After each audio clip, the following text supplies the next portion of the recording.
We're up. We're live. We're no longer in a poorly interneted youth hostel that I mistakenly booked because I thought it was an actual hotel, and they fooled me. Anyway, hey everybody. Welcome to Houston. We have a problem. Sorry about Wednesday's episode. Sucking so bad. Well, 18 seconds of pure heaven, wasn't it? So we got a real show today, and I've been like so out of the loop because I was at this Banff World Media Festival trying to sell the geology show. Things went very well. There should be exciting news coming in the future. But until then, I did not have as much chance to like read as I normally do because I was yik yak ticky talking with all sorts of Hollywood people. And I'm still catching up on all the events. So if I miss things, by all means, throw them in the chat. Let me know what's going on. I'm trying to absorb as much as I can, but I'm only one dude. I can't get it all. But what I can do is this.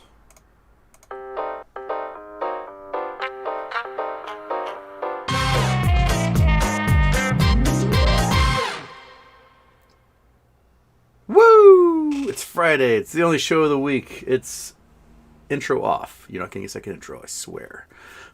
Okay. So, what we got? News? What, 3 crypto exchanges have basically just dematerialized. Tiger hedge funds done. Melvin is currently offloading. They've got, another week? 13 days. 13 days to continue offloading what they have. And it sounds like there's a bunch more hedge funds that are all on the cusp. Bitcoin dropping precipitously down to 20,000 is probably triggering margin calls at a lot of hedge funds right now. Also, Tether is still untethered, US dollar Tether coin. And remember, my 3rd episode ever was about how Tether is a Ponzi scheme where there's only 3% of the cash that was spent on Tether is they can find. The rest of it is gone. We're talking like $80 billion gone. And the whole point of Tether being tethered is that there's a cash backing. That when you give them $1, they take that dollar, put it in a bank account, and just sit there. And when you want that dollar back, they're like, here's your dollar. Instead, they took that money and ran. And the bank accounts are all over the world in sketchy little offshore accounts. They don't know who the actual owners of the company are. And Tether... Prior to last year, Tether was 80% of all Bitcoin trades were done with US dollar Tether coin. Now it's like 55%. So now imagine that people are spending $60,000 for Bitcoin using US dollar Tether coins to do that. But the US dollar Tether coins are ghosts. They don't exist. They have no cash behind them. So does that mean you paid $60,000 for Bitcoin? Or does that mean you paid 60,000 phantoms for a Bitcoin? And the fact that everyone's getting liquidated right now means that there are not enough buyers to keep buying this thing up. The price on Bitcoin should be crashing a lot harder and a lot faster than it is, and I think it will soon. So keep your eyes open for that. And then, what's the other thing? Oh, housing. Australia announced that housing prices have dropped 20%. Housing prices have dropped here in the U.S. Sales are down to over 20% right now. Luxury home sales are down 20%. So the housing market is starting to die real hard. Mortgage-backed securities are just falling off a cliff, and they're at 2008 levels right now. So we're gonna be seeing a lot more disastrous news. It's gonna take a while until they say yes, we're in a recession. So that'll probably come with the quarterly data. In July, probably like, yeah, we shrank. Oops, we're technically in a recession. And then maybe we'll hear more about, the economy screwed news from the mainstream media. Right now we get like little hints, but no one is saying like, oh, we're in a full-blown recession and the bear market has a lot further to go. You keep hearing like, oh, better buy the dip. And then the dip keeps dipping. So be ready for that. Okay. Carlos Oreo Cruz sent a birthday cake. Thank you, Carlos Oreo Cruz. Much appreciated. Okay, Monkey, do you have anything to add other than licking your foot like a weirdo? You're just happy to be home, aren't you? Yes, you are. Yes. Side eye. Nothing but side eye of that dog constantly. All right.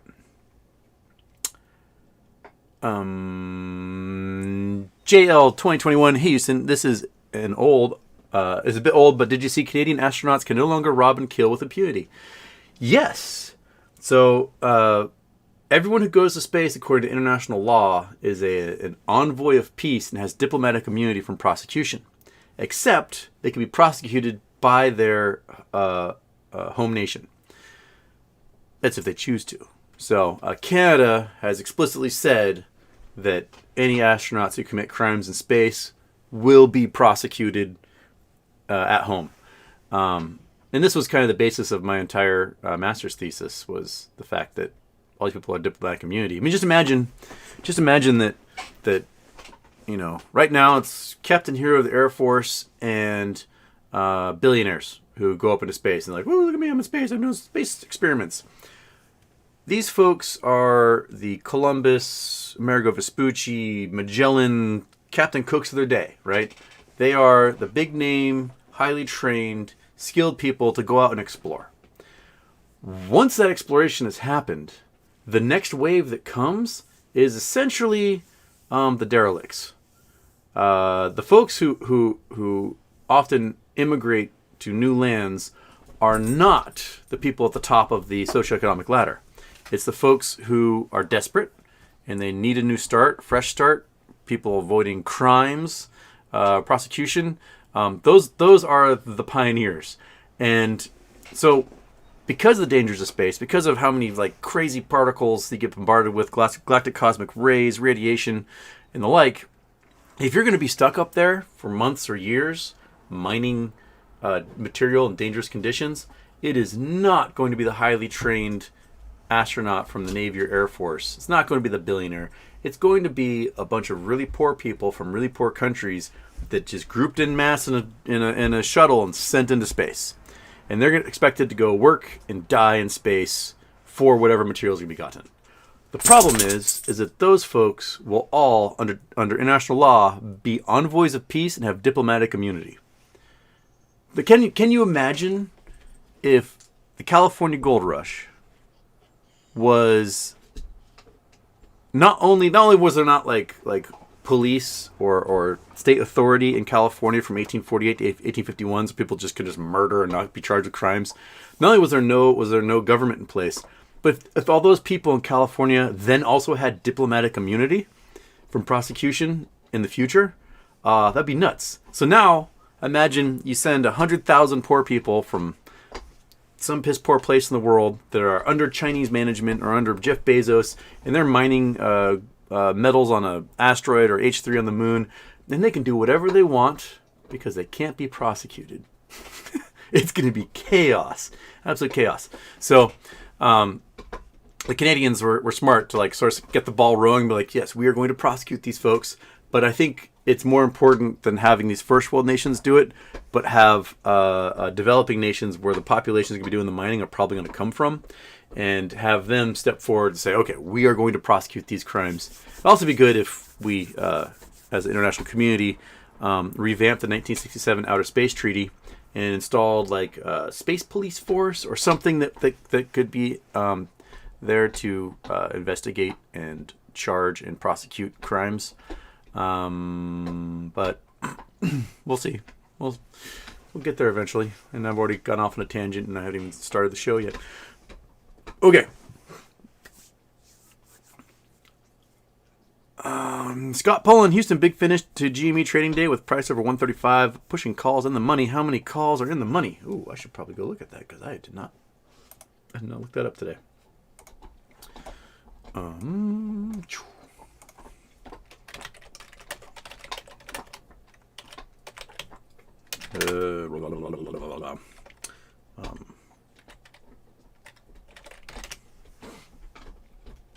Options chain, go there, turn on the Chrome, options chain, there we go. How many went today? June 17th, Open interest, kind of small on those guys. Okay. 105 range. Here we go. So it's probably, I don't know, 2,000 below there, 3,000, 4,000, 6, 7, 8, 9, 130 pushed another, so we're at 14,000, and 135, like 16, 17,000. Pretty decent, winning the money. That's not too shabby. That's 1.7 million shares. We can deal with that. So that'll give us a pinch little gamma next week, and the rest of the market, we had a little green today across most of the market, but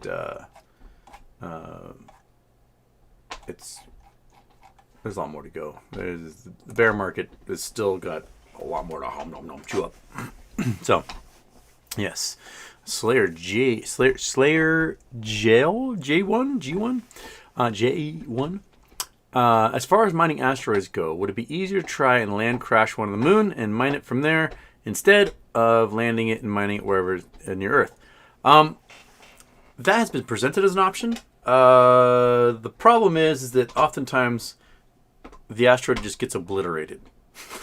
So you're like, I'm gonna whoomp, and then it goes like a mile into the surface and is atomized and liquefied. It has to be a really, really, really big one for it to still be intact enough. Really, really small or really, really big for it to be still intact enough for us to have something to mine. My guess is what they would probably do is they would get it into orbit around either the moon or Earth, and then a geosynchronous orbit, and then mine it from there using like a space elevator or something. That's going to take an incredible amount of energy to push that into the orbit, and if they goof up, then everyone's dead. So I don't know. They may just sit on a near Earth asteroid that's doing a long orbit around the sun, and then once a year, throw a bunch of metals back towards Earth. But I'm very curious to see exactly how it's all going to go. My guess is, first we'll focus on the moon. We're doing regular transports back and forth between the moon and here for helium-3 and rare earth elements. And with that, I think you'll see space companies starting to experiment with faster travel than conventional rockets. You'll see ram jets and ion drives and all sorts of weird experimental stuff happening. And when those start to be more reliable forms of transportation, then we'll start looking at traveling to the outer reaches of our solar system and going to the asteroid belt, things like that. So, if you can keep a ship accelerating at 1g at 9.8 meters per second squared, you can get to Mars in 3 days. Day and a half there, traveling at 1.8 g or 9.8 meters per second, and you turn around and you slow down at 9.8 meters per second. You can do 3 days to Mars. Right now we whip around the Earth at a certain speed and slingshot towards Mars, and it will take 6 months to a year to get there just by coasting all the way there. So having a constant acceleration is a dream, and if we can get there, then we're set. We're set for that space mining. Curious one, what do you think Houston comes first, marketplace or dividend? I have my money on the dividend. Well, we have 13 days for the marketplace to fully go live. The wallet went live. No, they promised the marketplace by Q2, right? Q2's got 13 days left. So, but they've missed their targets before. So we recognize that. But man, I would love for them to announce that dividend already. Just do it. Just do it, man. Do it. Announce a dividend. Okay. Nicholas Manelli, Houston, it seems every market crash has one of those days when indexes lose double digits in percentage. Do you think we will see that or just slow bleed to the bottom? Oh, man. I think it depends on how the mainstream media puts news out. When the media is ready, they will get everybody to panic like crazy. They'll be like, the sky is falling, Housing is done. The U.S. dollar's garbage. Everyone's getting laid off, and that's going to be the but they probably won't announce that until they're ready for it. But crypto crashing as hard as it has is sort of, I think, speeding up the process. And I think people are learning that you may brag about having an uncentralized system, but that's like bragging that there's no guards in the prison. So these charlatans are going to screw everybody over, and they don't care who they hurt in the process as long as they get theirs. But even then, they did so many weird plays with all this stuff. They made so many financial instruments with this crypto that they're getting screwed too. So everybody's losing everything. I don't know who's going to walk out on top of this, except for perhaps the secret owners of US dollar tether coin. I think those are going to be the big winners here. They're going to be the ones that walk away with $80 billion in cash, and no one's going to be able to find it. So good for them, I guess. It's crimes, high crime across international borders that no one's going to be able to prosecute. And that's how it's going to go. Corey Jones, yes, finally, Houston, I liquidated my crypto 2 months ago. It seems like a lot of crypto brokerages were way over leveraged. Oh, heck yes, they're way over leveraged. Oh my goodness. Like, if you think about it in a traditional sense, if liquidity dries up on something and there's still demand for it, the price should skyrocket, correct? Right? Like if there was no liquidity for GME because the market makers weren't allowed to make new shares, the price of GME would be hundreds of thousands of dollars a share. That's just the way it's supply and demand. People want it, can't get it, the price should go up. How these brokerages created liquidity wasn't that they just offered to buy and sell what was there. They created these staked exchanges where you take your crypto gains and you put your crypto into the staked position that essentially is a lending platform. You lend your shares to be sold as liquidity, and then you get interest rates back returned from that. And the thing is that interest rate was not interest earned on margin. It was a Ponzi scheme that was created by others staking their coins. When you have a massive sell-off, folks take that staked position out and sell it. And so all the liquidity that these exchanges were using to keep the market going disappeared because there was a run on the bank. And they had obligations of continuing to pay like a 20% interest rate to those who had their stuff in there, and they had nothing to pay it with. So everything got frozen across the board. So rather than the liquidity resulting in much higher lack of liquidity resulting in much higher prices, the lack of liquidity resulted in panic selling. So everyone's trying to get out while they can, or they're being liquidated. We're talking hundreds of thousands of accounts a day for like the last 2 months have just been getting absolutely liquidated. It's just nuts. And these exchanges are getting liquidated. When your exchange is getting liquidated, you know you screwed up big time. So I think there's a lot more to go. I think we're going to see bigger names like Coinbase go under. Binance is facing criminal charges.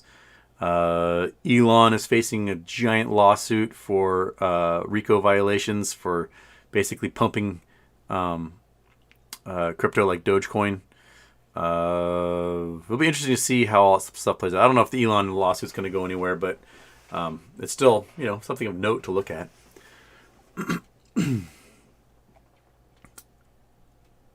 Curious one, I also hope you hit the trails while you're there. It was really wet in Banff. It was kind of miserable. I don't have much time to have fun. Normally I meet, like when I've gone in the past, normally I meet it's like summer camp. You meet some cool people and you start hanging out and having lunch and stuff together. And then Wednesday, the day ends at like noon, and then we go to see Lake Louise or go to a hot spring or something. But everyone bailed. they all like, oh, I gotta go catch a flight, and they all left. So I had like the day by myself, walking around Banff and seeing the sights, and it's nice. Had some good meals, some great food.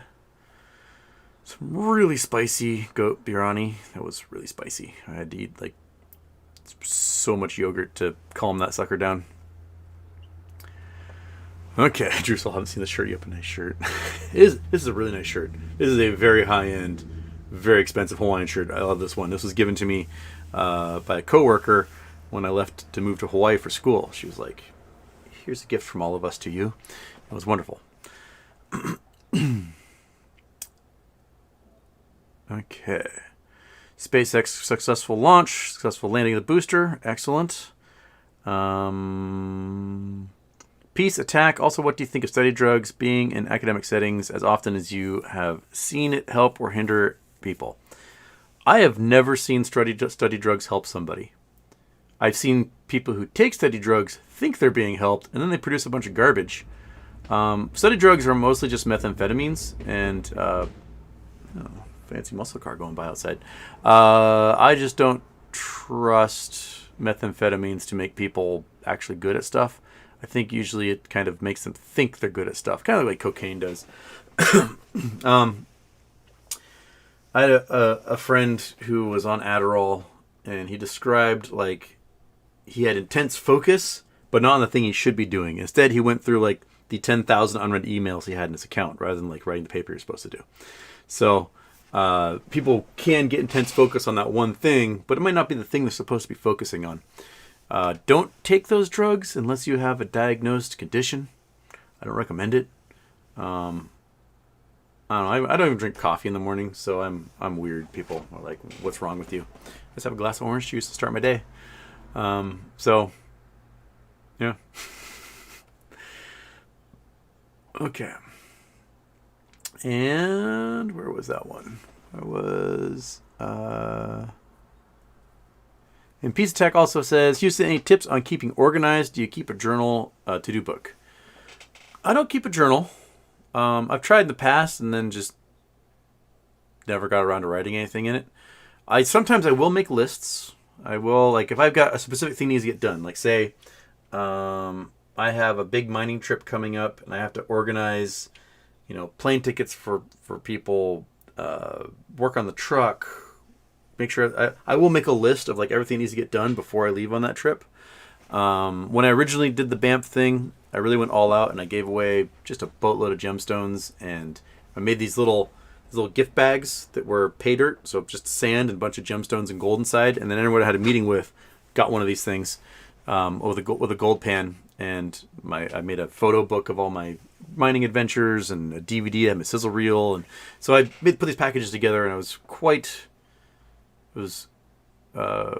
type A of me. I'm not really that organized, but I made sure I was really organized for that. And that helped me stand out in the crowd as being a complete unknown. Was like, hey, this dude's giving away gemstones. Go talk to him.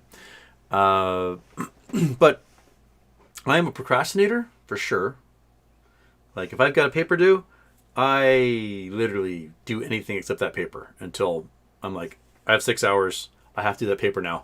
That's how I operate. And it seems to work. It's worked so far.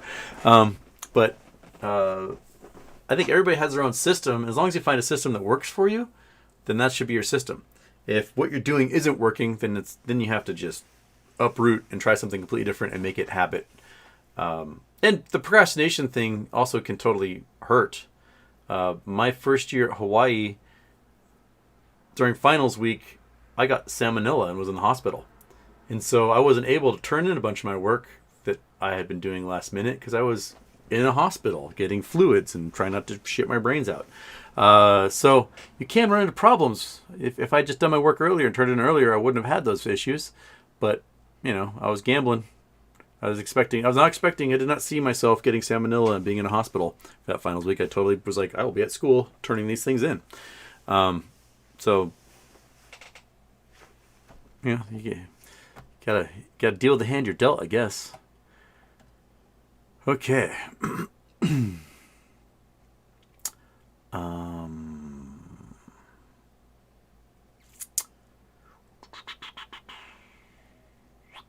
Okay, so people talking about launches in space. Sad Boy Incorporated, Houston. I'm working on a video essay about cattle mutilations. Have you heard anything about such events occurring in your personal life or anyone you might know? Also, your last show is one of My favorites, besides the monkey jumping on the bed, the floor above you. Yeah, I turned off when the live stream cut off. The people upstairs were just banging one out, and I'm pretty sure it was two Chinese dudes because it was two men having a conversation in Chinese afterwards. So more power to them. But they went for a while. They went for several rounds. Good job, gentlemen. Way to make the youth hostel as uncomfortable as possible for everybody else.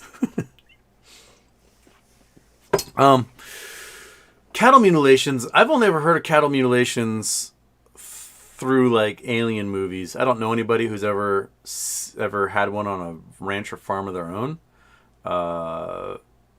So like Netflix UFO videos or History Channel UFO things. Those are the only things I've ever heard about cattle mutilations. So I'm sorry I can't help you there on that. But I would just start cold calling random ranchers out in the middle of nowhere and see if they've experienced cattle mutilations. My guess is that if you're experiencing mutilated cattle, there are these things called cougars that live oftentimes in cattle country. And a cougar likes to eat giant 2,000-pound cows. So you might want to interview a cougar and see if those suckers have anything to do with it. Just thought. But Occam's razor suggests that if you have a mutilated cow, it definitely could be something that likes to eat cows that did it. So ask them. If you haven't noticed, my voice is like permanently an octave lower now since I got COVID. I'm just gonna be way down here now, doing Barry White covers. Can't get enough of your love, baby. So, yeah. Just gonna be sultry tones of my newly deep voice, and that's just where we might live from now on.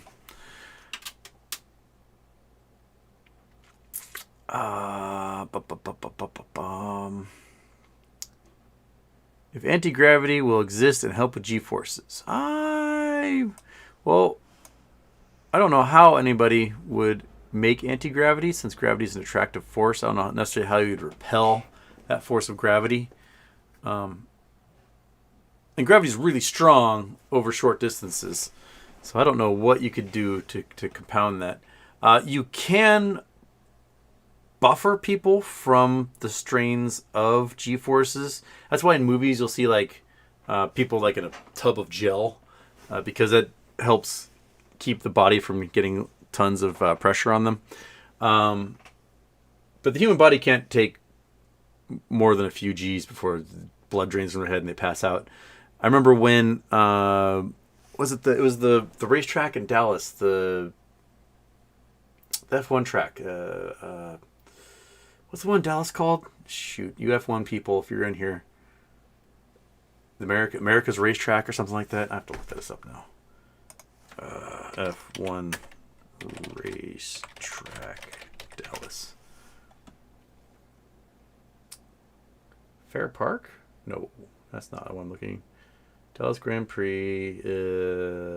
What's the name of that track? It's going to eat me alive now.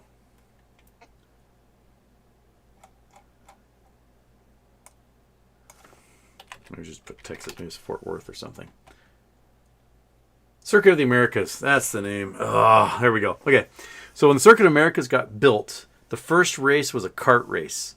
And it had this incredibly banked turn where the kart drivers were pulling 12 Gs around that turn and then passing out and crashing.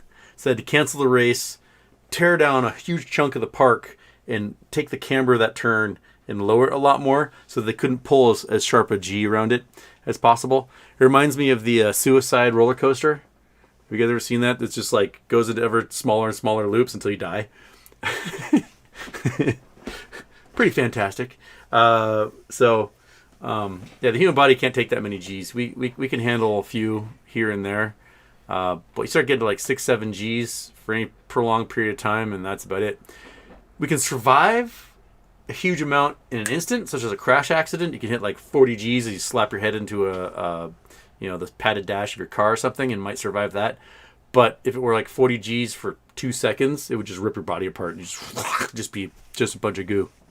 So, and that's when I had my gnarly accident when I flipped my truck.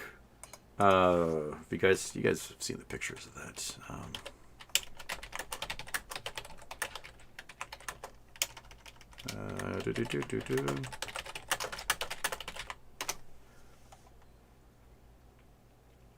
Oh, shoot. So, you guys have seen... Come on, go. This.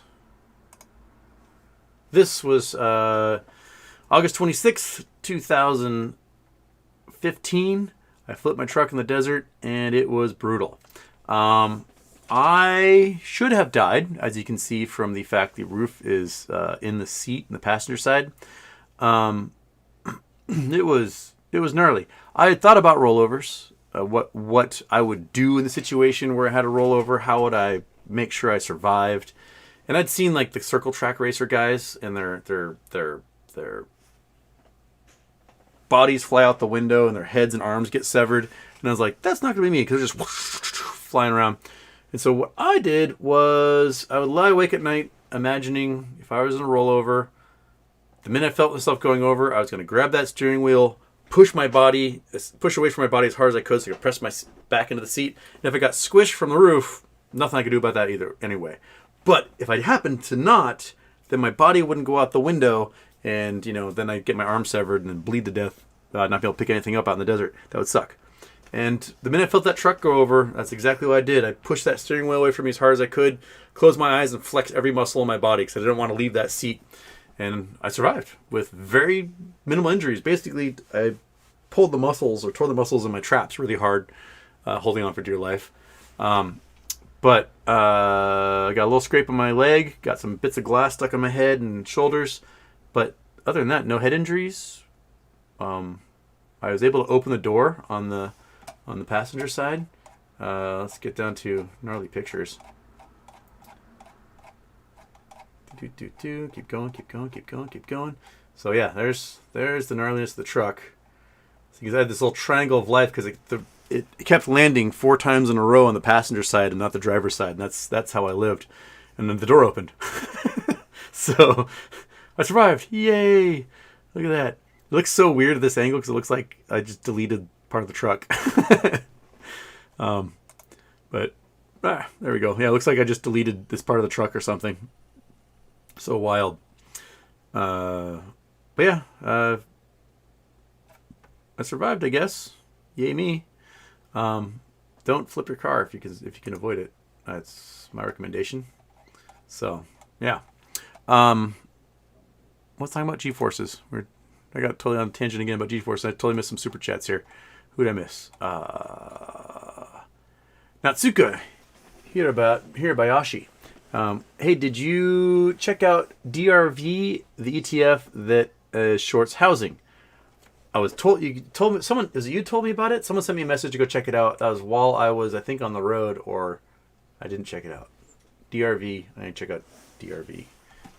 But that is probably, other than credit default swaps, that's probably the way to go, be my guess, because housing is going to crash hard.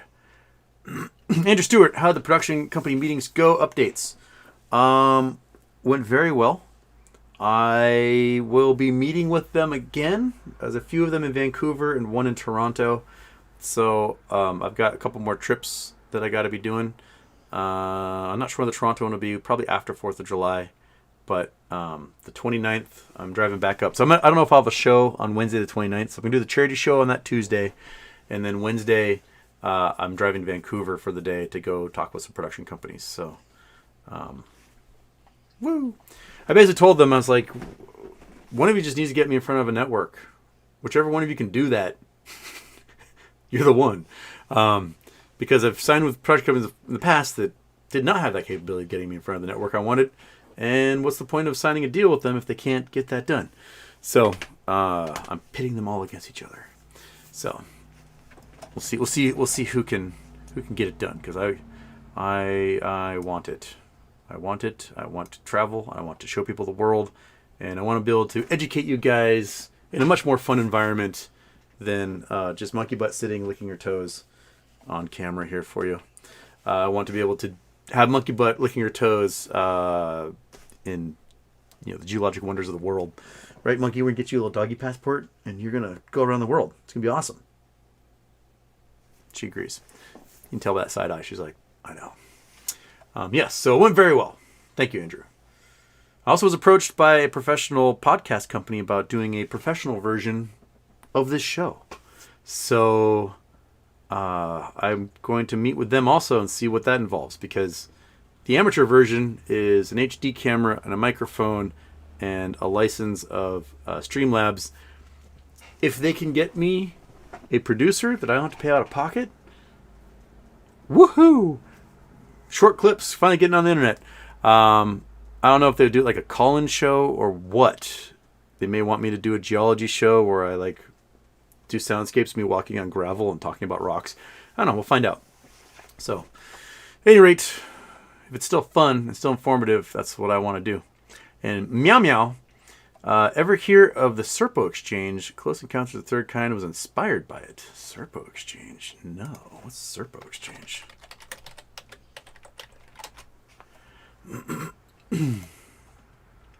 Top Secret Human Exchange Program. Book by Richard Dempsey. Project Serpo was a top secret United States government program that sent 12 carefully selected military personnel to a distant star system over 30 light years away. How did they traverse this distance? Huh. I've never heard of this.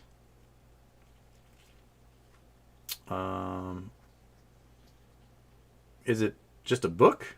Or is it like, this happened for real, but no one talks about it, and I uncovered it all, and I don't know. What did... Secret Journey to Planet Serpo, 2013. A true story of interplanetary... Okay, so we have Secret Journey to Planet Serpo as a book from 2013. July 1965, massive spacecraft Zeta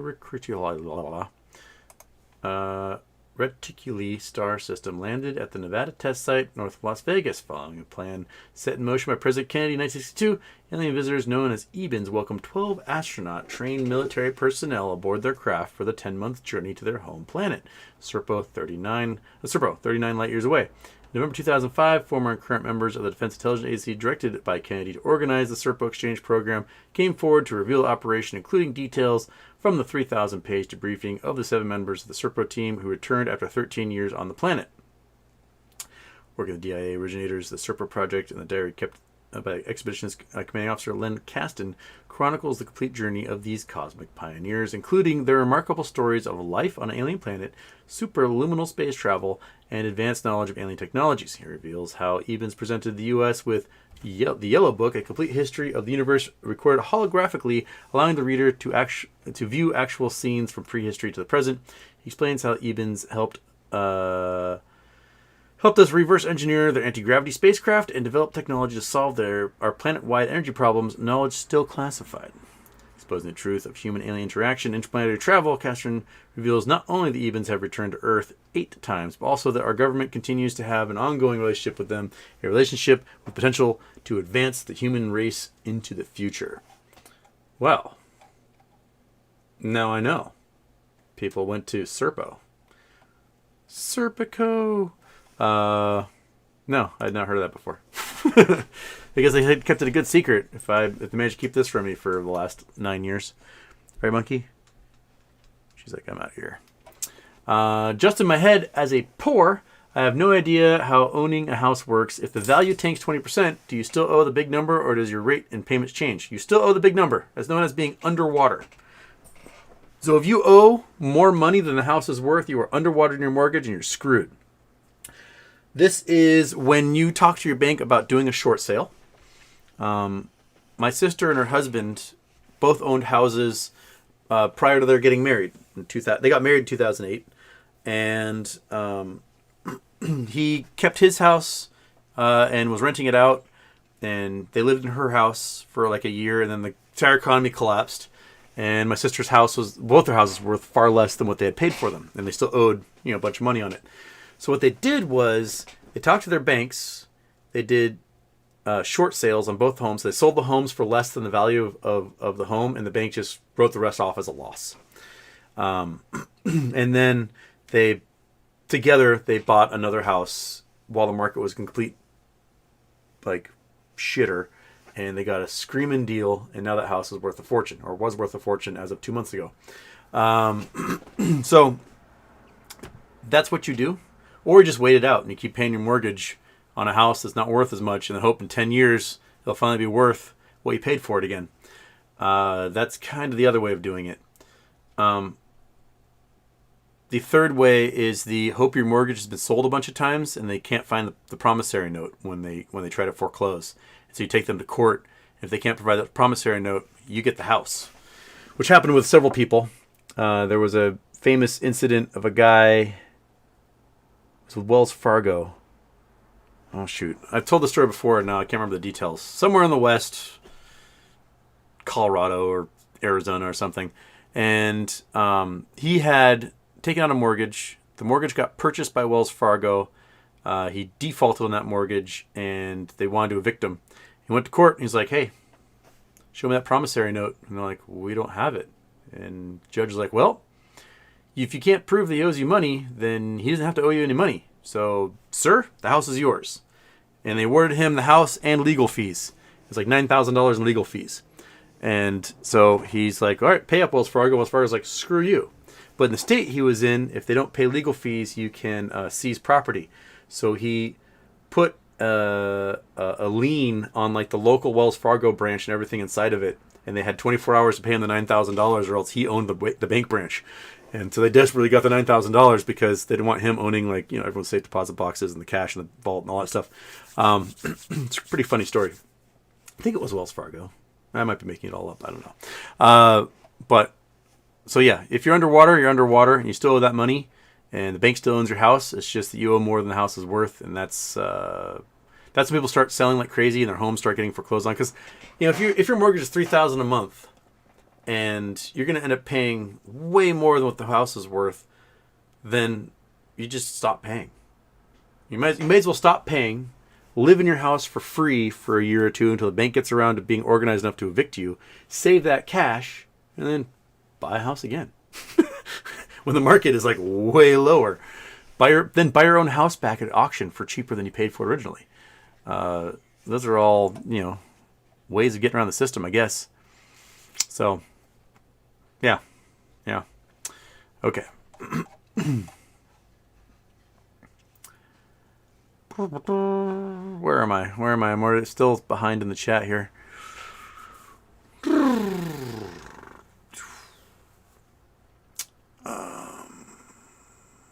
Sad Boy Incorporated, the cows they are finding have their blood drained and organs removed in a surgical manner. And sometimes will have their internal organs removed, which is pretty crazy stuff, though. Well, I don't think that's so much a mutilated cow at that point. That's just a cow who, got its kidneys taken and sold in the black market to another cow, to a rich cow whose kidneys were failing. To result, does warp drive need to be developed in space? Probably. Or test it. I mean, it's got to be tested there, that's for sure. Because you don't want, to flip the switch and then all of a sudden warp a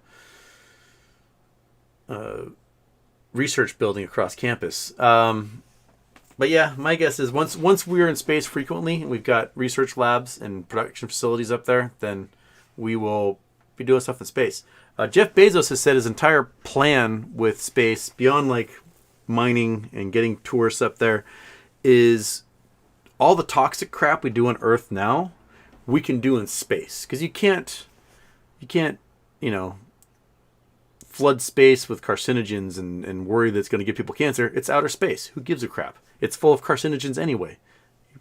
Everything wants to give you cancer in space. So you may as well move some of those toxic manufacturing practices into space.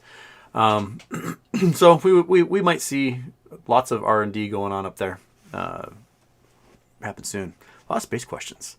I love it. Okay.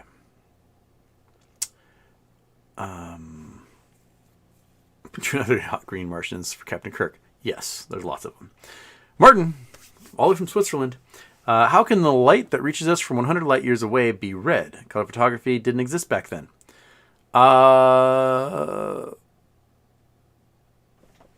you could see it, and you could put it through a spectrometer, and that's what that's what they were recording. Was they put it through like stuff called diffraction grating, which are these like, those like cards that are 3D, but you can feel them. And they've got like the ridges on them. That is a diffraction grating, and you can take that stuff, have the light from the star shine through it, and it spreads it into a rainbow.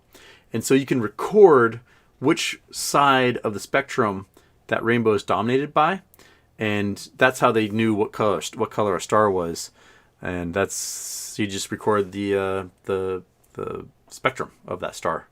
That's how they did it, Martin. And now we got color photography, so you can just be like, yes, this one's red. We can record only the red light by putting these filters in there, and filters too. You would take red, blue, yellow, whatever filters you want. You can isolate the color you wanted out of that star and record it that way. So it might be, this is a black and white image, but it's a black and white image of only the red spectrum, or only the yellow spectrum, or only the blue spectrum. Okay.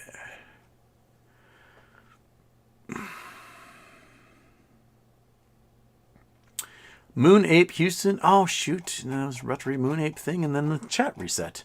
Where are you, Moon Ape? Where'd you go? Moon Ape, Moon Ape, Moon Ape, Moon Ape. There. Nope, that's Drew Saul. Moon Ape, Moon Ape. There we go. Houston. How do you think Kenny G's perceived by his social circles at the moment?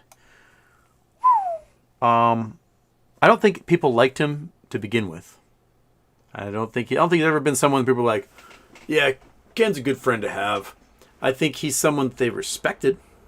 That they're like, this dude is a complete sociopath, and he will get the job done, and he will steamroll anybody who's in his way. I think there's an amount of fear and respect in that.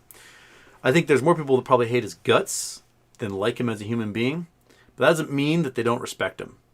Because let's face it, he's gotten results. That you have to recognize, what your enemy has accomplished in order to defeat them. And he's definitely gotten results. I'm sure people use him, and he uses them. And if, there's $1 billion to be made and you got to deal with that guy, you're going to deal with him because there's $1 billion at stake. So if you're Fidelity and you want to create the crypto exchange through brokerages, you may have to deal with that dude to do it, because you need a market maker. And the current crypto market makers are all running out of money. So, you have to find a new market maker to sign up with your Fidelity exchange to trade crypto. I don't know what crypto is going to look like after this crash.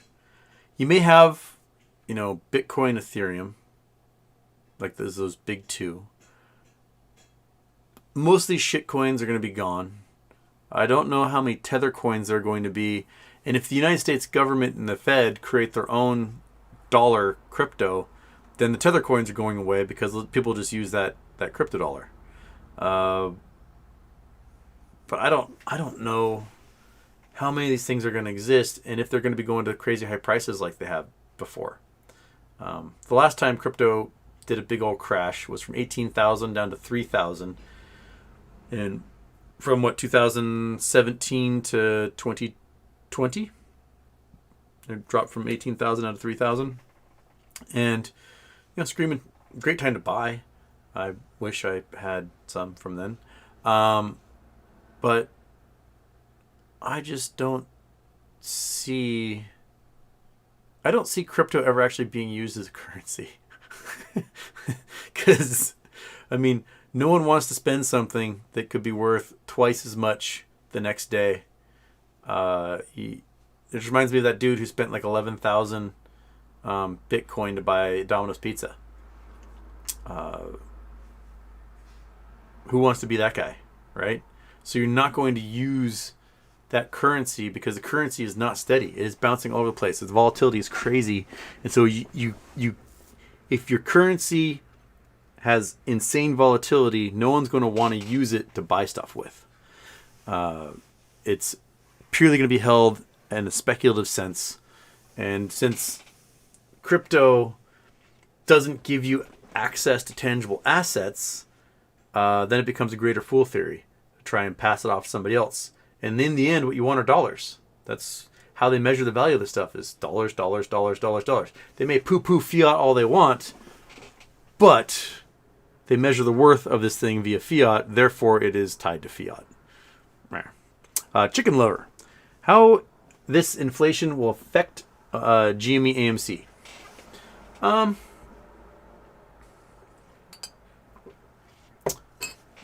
That's a good question.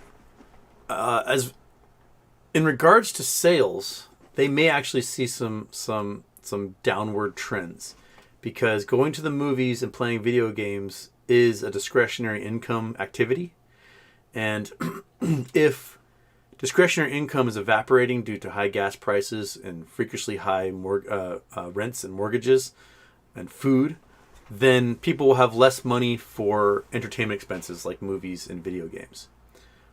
On the other side, if doing other things, driving places is so expensive, you may not go on vacation because it's going to cost you $2,000, but you may go, well, this video game's $60. I can lose myself in this video game for 2 weeks on vacation. So you might, it might even itself out in a ways, because it might be the cheaper alternative for the spending of discretionary income that exists. So, but I think overall people are going to be more frugal with their cash. The reports of consumer debt, credit card debt, has been skyrocketing the last few months, and that's because people are out of money. And when you see credit card debt like that spike, it's not because people are like, well, I guess I'll just swipe this and get myself a new TV. It's because their income is $4,000 a month and their expenses are $4,200 a month, and they go, oh crap, I have $200 more that I need to spend to cover this electric bill. I'm just going to use the card. And they hope that either prices come down or their pay goes up in the coming months, and they can cover that $200 expense that they weren't expecting before. So I think in the end, it's going to have a negative impact on GME and AMC as far as discretionary income goes. I think there's more people who aren't going to be going to the movies and playing video games in the near term if the economy goes. So, but good thing we're playing this stuff not based on the fundamentals, but on the fact that it's squeeze play. So we got that going for us.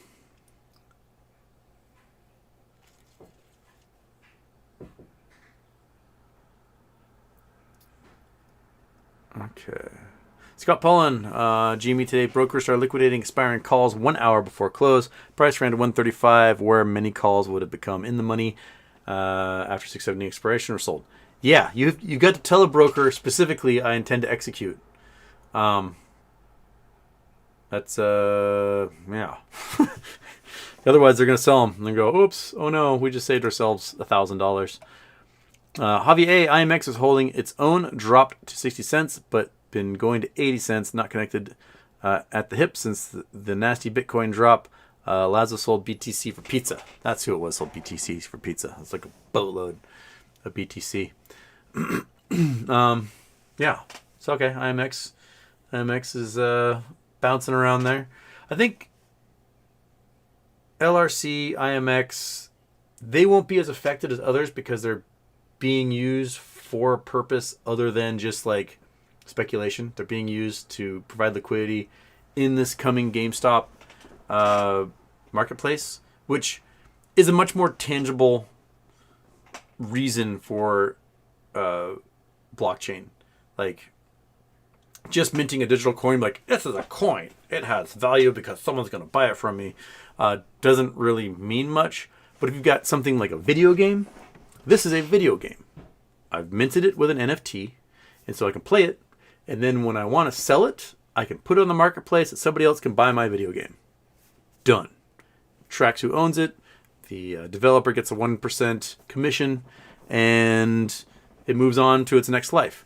That stuff has a much more real-world application than a picture of a monkey, and I appreciate that more as a future of the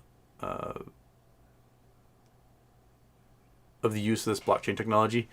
Natsuka, did you read my super chat? I did. You were asking about, is it DRV? Yeah, DRV. Yep. So I did not have a chance to check it out yet, but having an actual security that can be a hedge against the housing market this time around is smart growth by folks, because before we only had those credit default swaps, and the average person could not participate in credit default swaps. Only like the big banks could, and insurance companies. So yes, having hedge for that stuff is the way to go. Okay. Man, I am 55 minutes behind in the chat.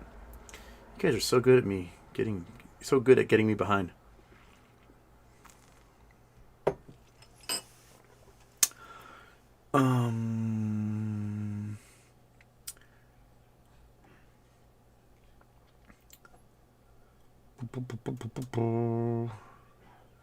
Drew, I just got yelled at by my family for playing with my money instead of saving it. I hope Moas soon so I can say I told you so.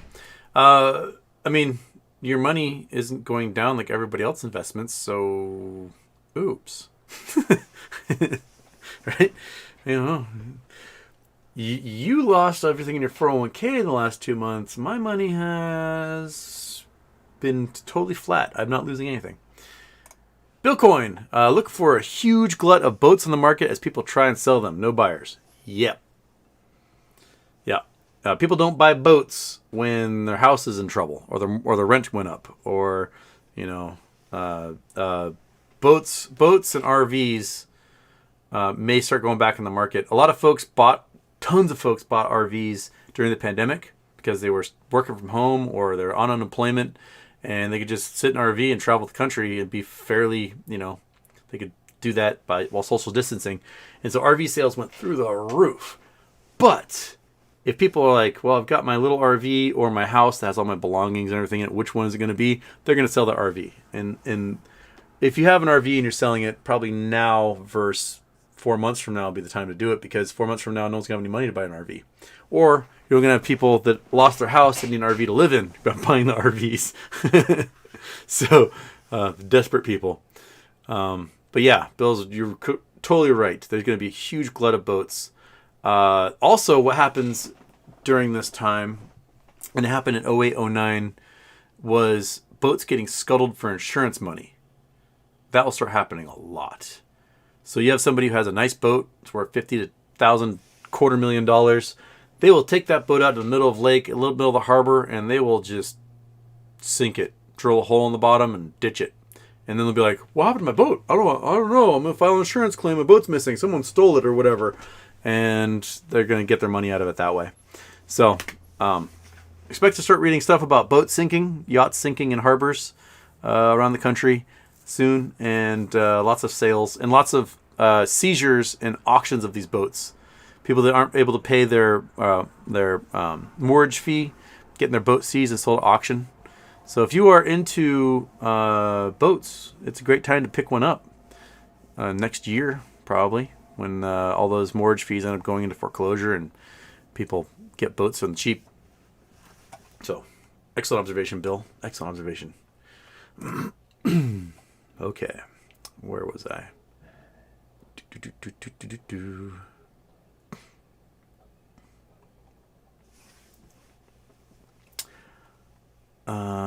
First name, last name, thank you. Javier Houston, do you see a dip before Ortex kicks in? Thinking of buying more GME after hours, not sure to wait. I was hoping for a bit more of a dip, like below $100 this last gambit. I was going to do the whole options thing again. And it didn't happen. So I didn't pull the trigger. And as a result, I probably missed out on a couple of grand. You always want, I want super cheap. I was also going to buy some Redbox options, and then they turned the options off on that. But I think Redbox is going to go nuts at some point, like hundreds of dollars a share nuts. Their cost to borrow is like 700-800%. I think they're like 200% shorted. They've got an offer to be taken over by Chicken Soup for the Soul, and the stock is just going to have to get purchased. So they're going to have to close positions. So the price, I think, is going to go up.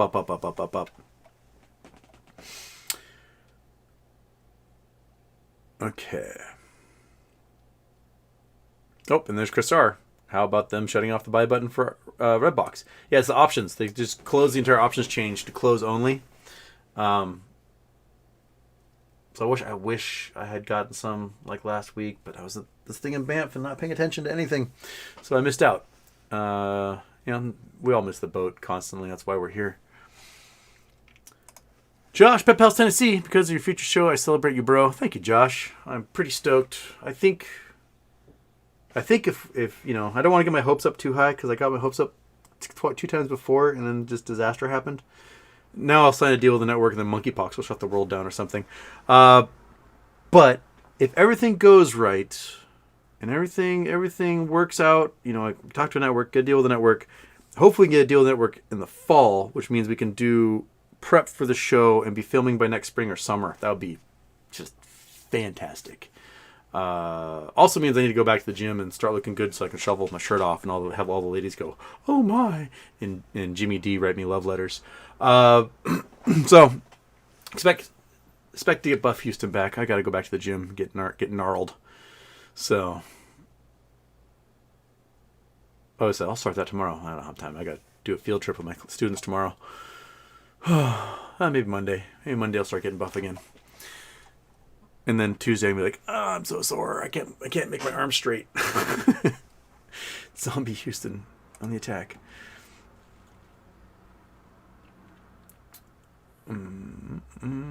Aaron Salentine, Houston, over 30 stocks have been short squeezing the past week. Are hedge funds imploding slowly? My guess is that those stocks are getting closed out because they're the small time ones, and it's cheaper to close them out now than it is to deal with the ones that we all pay attention to, like GameStop, and that they want to get those out of the way and then recalibrate their hedge funds to be able to handle getting obliterated by GameStop when it goes nuts. So they might be closing that stuff out right now, just to get them out of the way. And Bone, 75 basis point Fed increase. Expect more. We'll probably have mortgage rates above 6% here in the coming weeks. A year ago, mortgage rates were like 2.5%, and the home price was $410,000 across the United States. Now mortgage rates are close to 6%, and the average home price is over $500,000. That is double the mortgage payment. So people can't afford that. There's a graph I posted on Twitter today that showed like the average price of rent is just asymptotic. It's just going straight up, and people can't afford that. There are more housing units than there are people in the United States or families in the United States. There's no reason why prices should be so high, but I think what we'll see across the country is more laws targeting things like Airbnb. So a lot of what should be housing units available for rent have been turned into Airbnbs because people can make more money off of them. And you may see things, where was it? It might have been like Charlotte, North Carolina. If someone's from North Carolina here, might be able to correct me. But they had passed a law that said you can only Airbnb your primary residence. Meaning you have to live there and you can Airbnb a bedroom, but you can't Airbnb an entire house. And that is making lots more space available for long-term rentals than vacation rentals. Communities like Carmel in California. Carmel's full of like cajillionaires, but Carmel has a minimum of 1 month of rent, so you can't get a home for vacation rental. You have to do it for at least a month or longer, which forces people to rent their homes out to long-term folks, because anyone who's going to get a place for a month, then you have to find 12 more of those guys. That's a pain in the ass. So you might see more laws starting to cater more towards curbing these Airbnb folks to get housing available in the market and to bring down the cost of rent, because we desperately need to bring down the cost of rent in this country for sure. Best of the rest, 222. Let's talk about L bonds for those that like to keep too much money in the bank and don't need it for a year. Yes, I use GME as a bank tool too. Rate hikes equal more I bond interest. I'm I don't know enough about I-bonds to talk about those. So savings bonds, interest rates are high. I mean, they're like 9% right now. So that at 9%, that is better than keeping your cash in the bank because you're losing 8% right now due to inflation. So yeah, I mean, if you aren't going to use it for a year, that sounds like a great way to go. But yeah, 9.62%. Oh, you guys can't see what I'm doing because I forgot to turn on the screen. But right now, yeah, 9.62% for these I bonds. That's good return. I mean, that's enough return that if you had a fortune, you had a couple $1,000,000, stuff you put into Vanguard or whatever, you could put in I bonds and you could live off that just easily with a healthy living. So, and the more the rates go up, the more these I bonds are going to be valuable. So as long as the base points keep rising, oh, there you monkey, come here, come on up, buddy. That's not coming up. That's just sitting right there. We're just sitting right there, little dog. What was I talking about? Just got lost in my dog's eyes. Come here. No, come on, get up there. Get up there, come on. I bonds. Yes. Best the rest. If you don't need to touch it and you want to set it and forget it, it seems like a great way to go. I don't know if about them. I never actually have invested in one before. But 9.62% interest when everything else is dropping by 8%. You are beating inflation and you're actually growing your wealth by 1% a year, which is better than anyone else is managing to do right now. So, yeah, you're right. Look into it, folks. Look into those I bonds.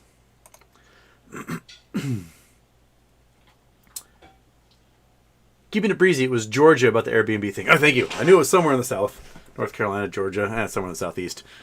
It's all the same to me as a Northwesterner.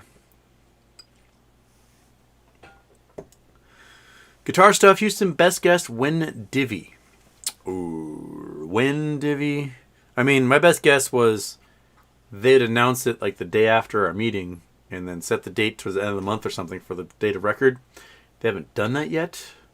So maybe they might be waiting until after the marketplace launches. They did file the paperwork with the SEC to expand the authorized shares to 1 billion. And then now they might be waiting, they launch that thing, the value goes up on the stock because it's a new marketplace that's gone out there, and they get a little FOMO from that. And then they announce their dividend, and it might snowball from there. So I guess we're waiting for wait for the end of the month, I guess. Yeah. I'm exactly an hour behind the chat. How do I get so far behind the chat? How?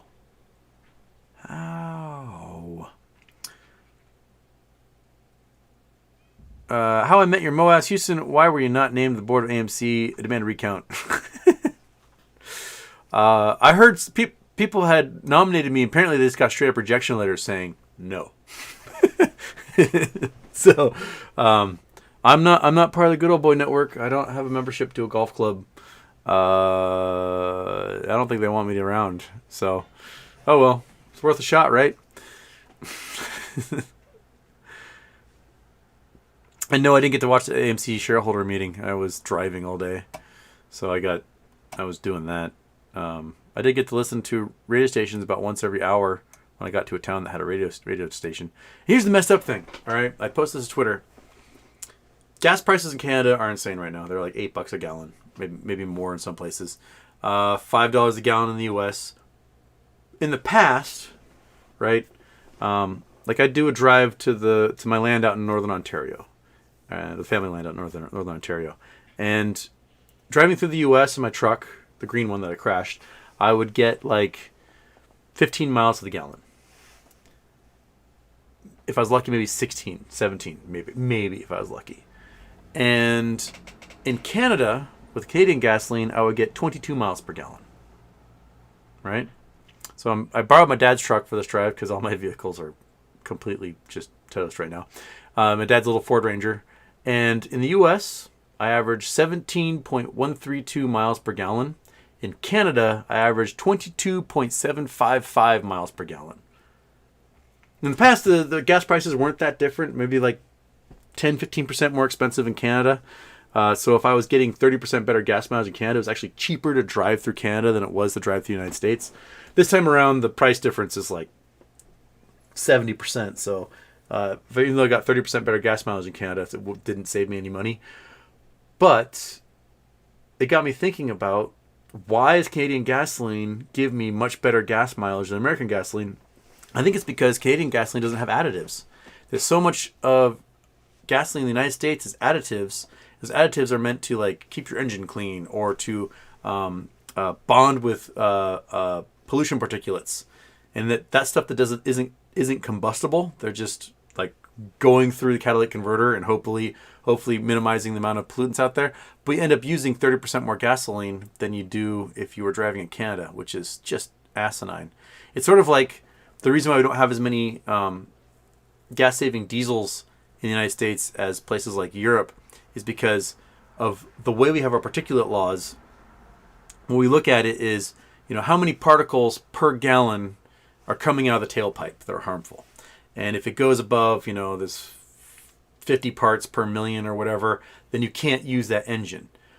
But if your really efficient turbo diesel gets 2 to 3 times the gas mileage as your regular combustion engine, as a regular gasoline engine, then the particulates are actually less in the end.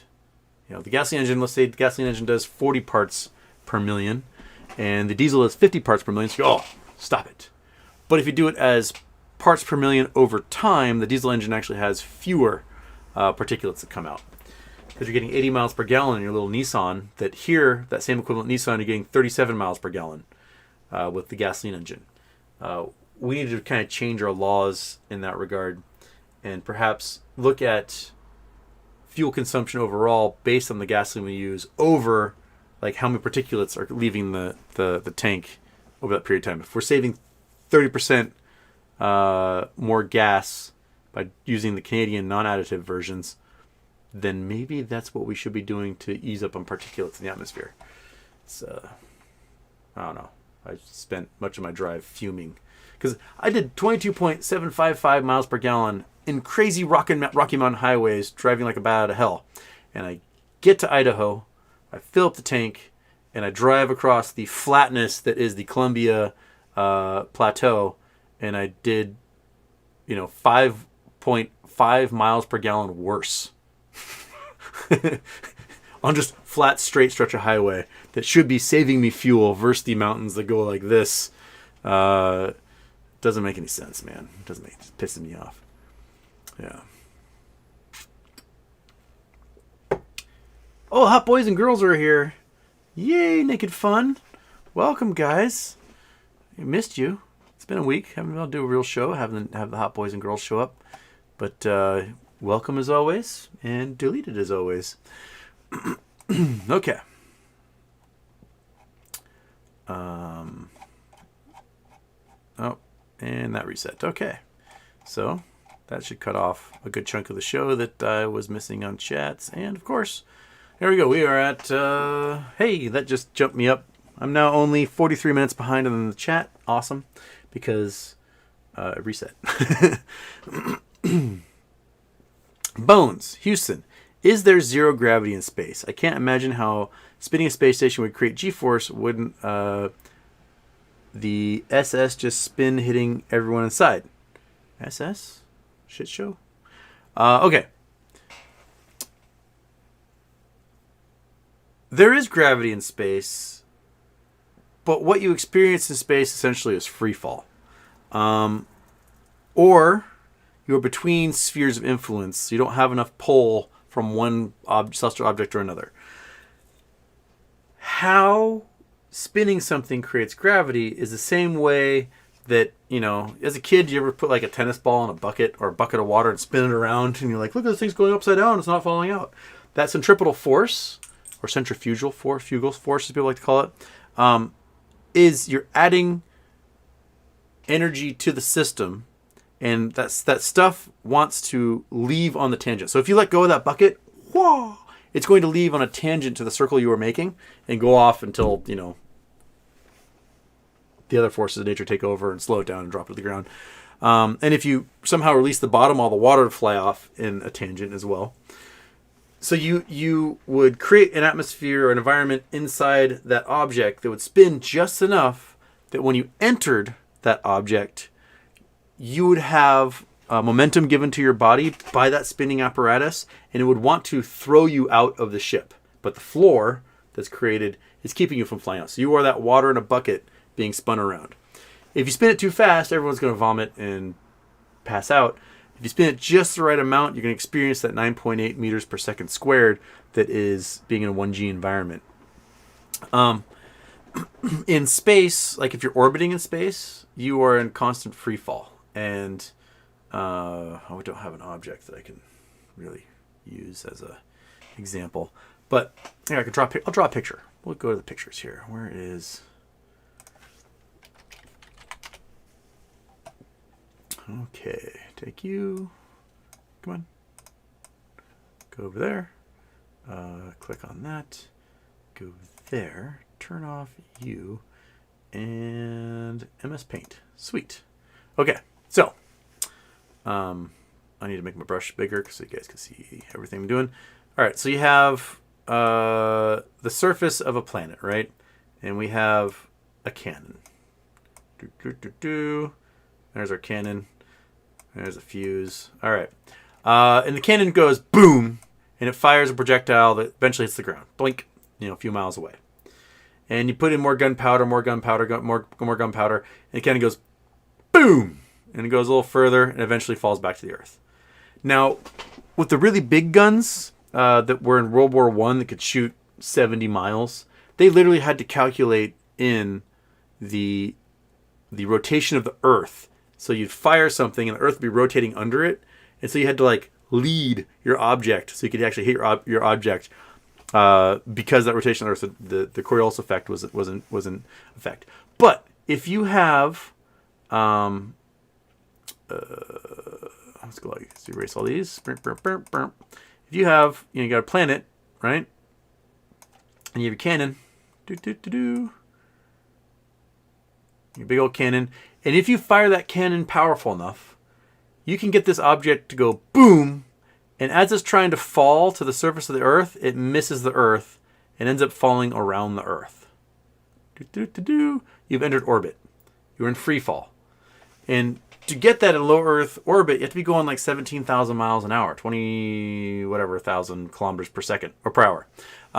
And these objects want to fall to earth, but the earth's surface keeps shying away from them. So they're just constantly falling around and around and around in constant free fall. And that's how you get something orbiting a planet. And because you're in constant free fall, gravity doesn't matter to you because you have everything's falling. So if you go on a roller coaster and you go off the big drop, right? You put like a penny on your knee, your penny is going to fall with you at the same rate you're falling. And your frame of reference, if you're just looking at the two body problem of the both of you, is neither of you are experiencing gravity. Because until you hit something, you don't notice gravity. Or until if you're falling, I guess, out of a plane, you can feel the wind against you. That might give you some illusion that you're falling. But if everything is moving with you at the same speed, such as the space capsule that you're in, you have the effect of being in a gravity-less environment because of that free fall.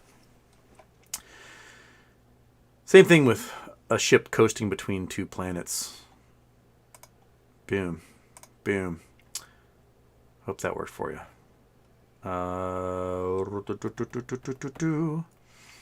Where was I on here? I totally missed that. Okay. Where?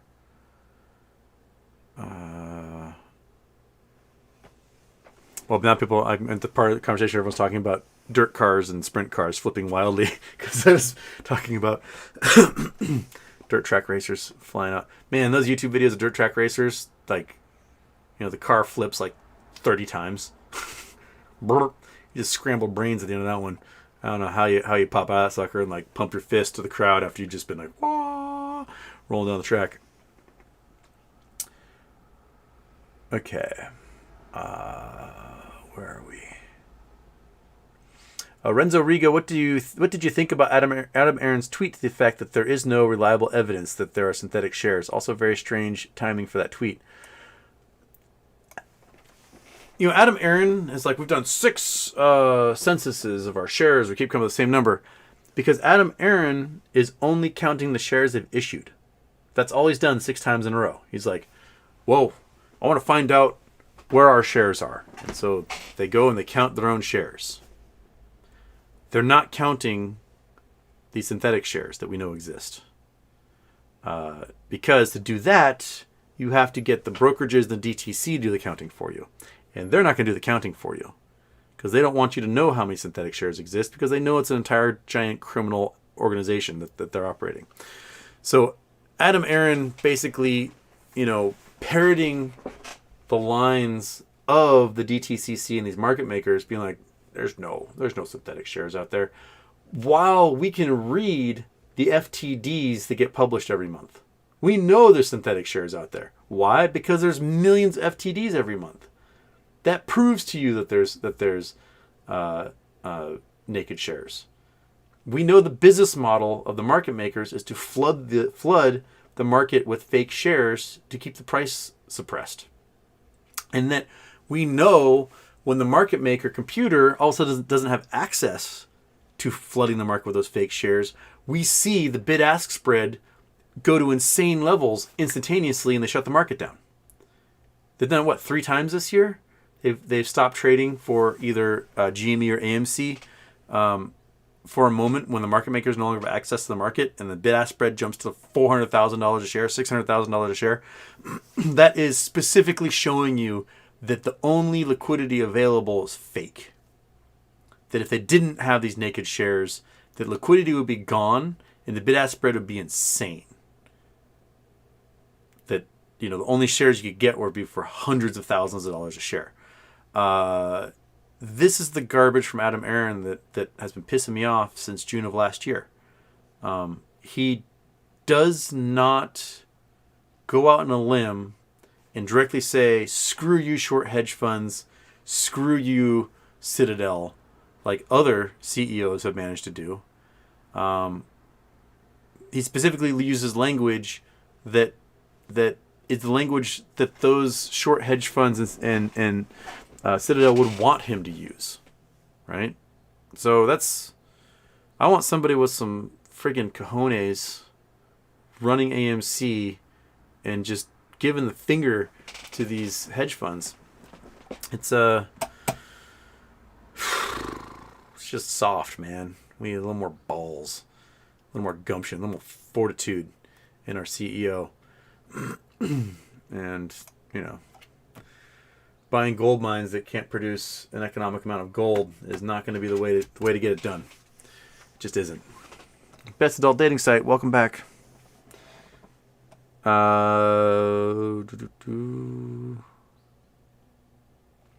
Dr. Magneto, I'm curious why it flipped on you, turning or car failure of some kind. Well, we can go back to that. Where's a picture of Houston? It's almost squished in a car. Oh, forward. Bam. Bam. Okay, so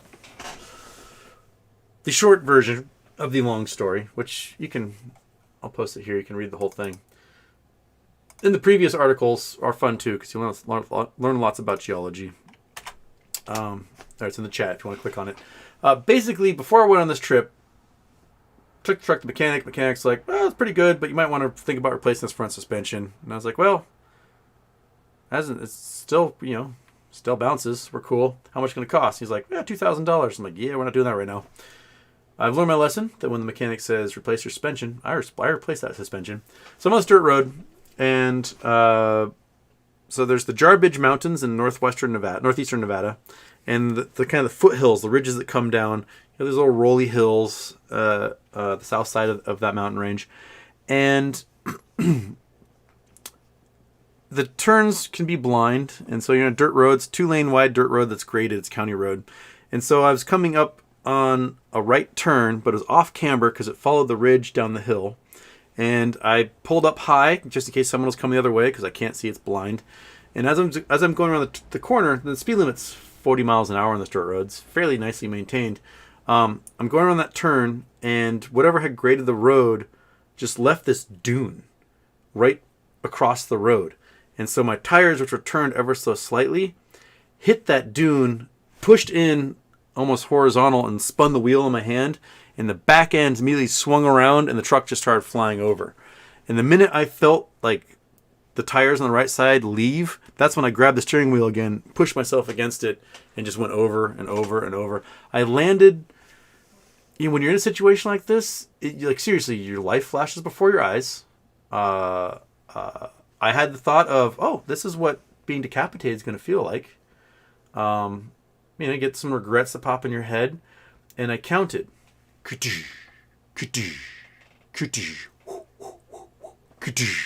And I hit at least 4 times.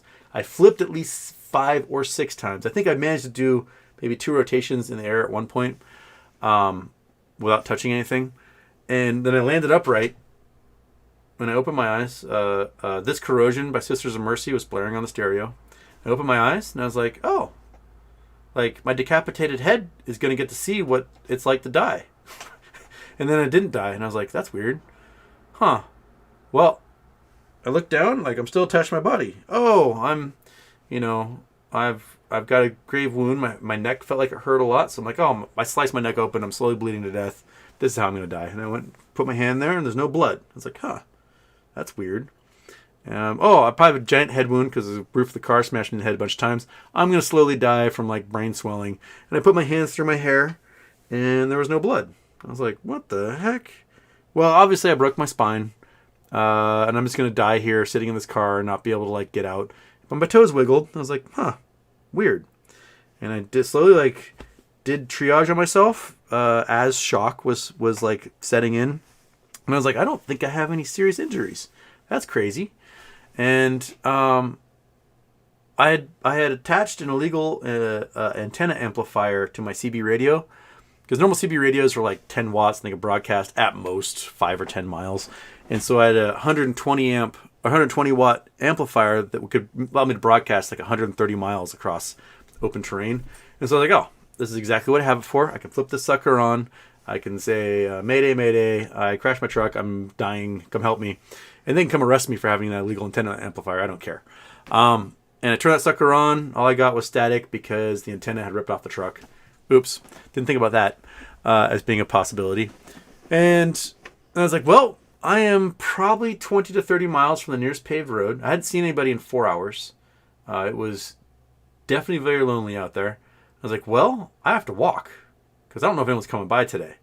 My glasses were gone. My cell phone is somewhere else. And I was like, I have a little bit of food. I've got some water. I got to go out there and collect it. And you can kind of see the detritus here. Like everything flew out of the truck.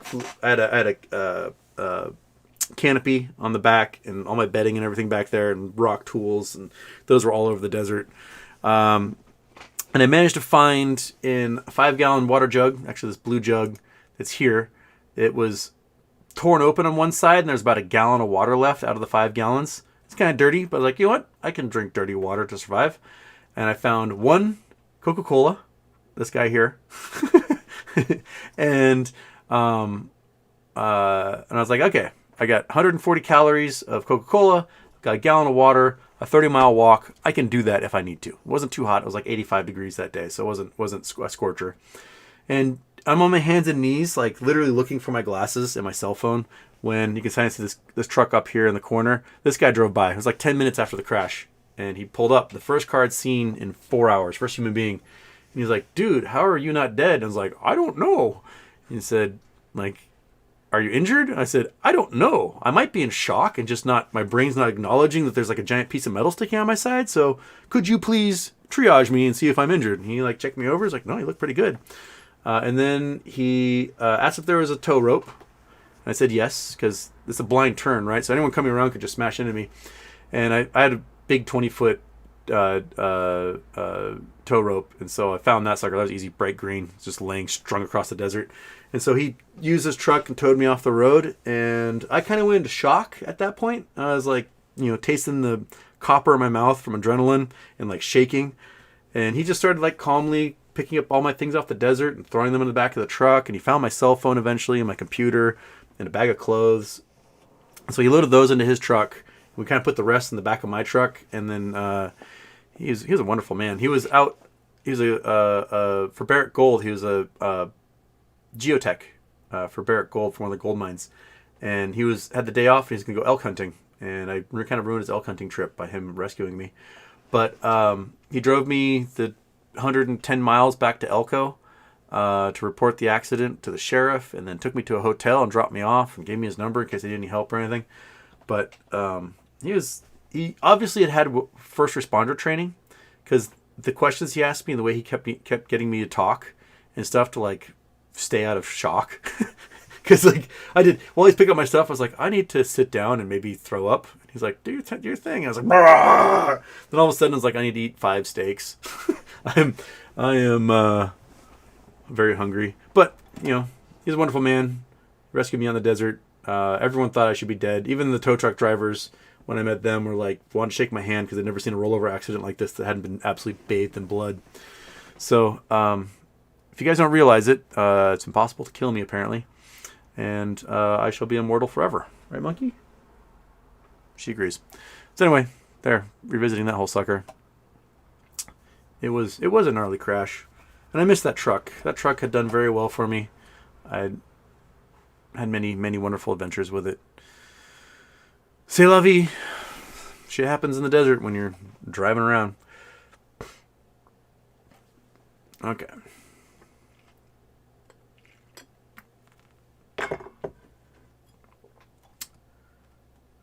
Okay. Paratarian, you may not like Joe Rogan, but he has an amazing clip of talking about how brutally corrupt podcast companies are. He said they are akin to 60s recording companies. Good to note. I will definitely look into that before I sign with anyone. I did manage to get an entertainment lawyer while I was at Banff, who she was like, send everything to me. Do not sign anything until I tell you to. So there we go. Yes.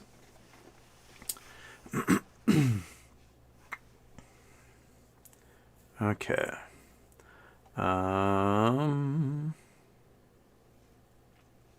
Carolina in the streets. Sorry if you answered this before. What are your thoughts on DRSing shares? I've mentioned this 1,000 times. I don't care if you DRS. I'm just not going to bother because it seems like a pain in the ass to me. I don't want to sell shares at $25 a pop.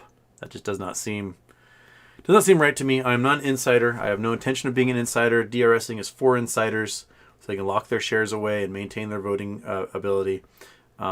I have no interest in DRSing anything. You're more than welcome to. Go for it. But DRSing shares does not change naked shorting. They can naked short all day long no matter how many shares are locked up in DRS. And that is the name of the game. So you are not going to stop them from naked shorting. And I have a theory that locking them up in DRS allows them to actually naked short more, because then they can identify the location of shares without having to call anybody to get confirmation. They'd be like, look, there's 19 million shares over here locked up in computer share. I have located them. I've now met my requirements under Reg Show, and I can naked short 19 million shares. I can do that again and again and again and again. And I think that's what they're doing. Boris Raspy, Houston, can you please talk about Mullen and check out the dilution numbers? We are squeezing the stock, and you're not covering it. You seem sketchy, like a hedge fund protector.